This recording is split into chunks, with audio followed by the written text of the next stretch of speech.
In this guide, I will be showing you guys how to use the Instagram Edits app. Let's get started. First up, you will need to download the app. So launch your App Store or Play Store, then search for the app Instagram Edits. Once app appears, click on it. Now select the option Get or Install. Once it has been installed, launch it. Now you will need to log in. Select the Instagram account that you want to use to log in. Once you select it, you will be directed to main dashboard where you can begin creating content. Click on plus icon to either open your camera and record a new video or select photos and videos directly from your gallery to start editing. Allow all the permissions.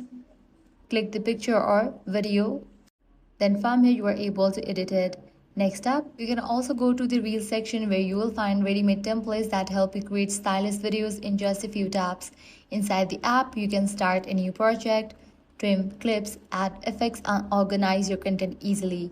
There's also a handy recording option where you can tap the silver record button and enable tools like teleprompter for smoother video creation. The app is designed to be simple and beginner friendly, making it perfect for quick Instagram edits without needing advanced editing skills. Once you're done, you can preview your video and directly export it to Instagram Reels or save it to your phone. So this is how you can easily use Instagram Edits app. If this guide helped you out, do not forget to like, share and subscribe.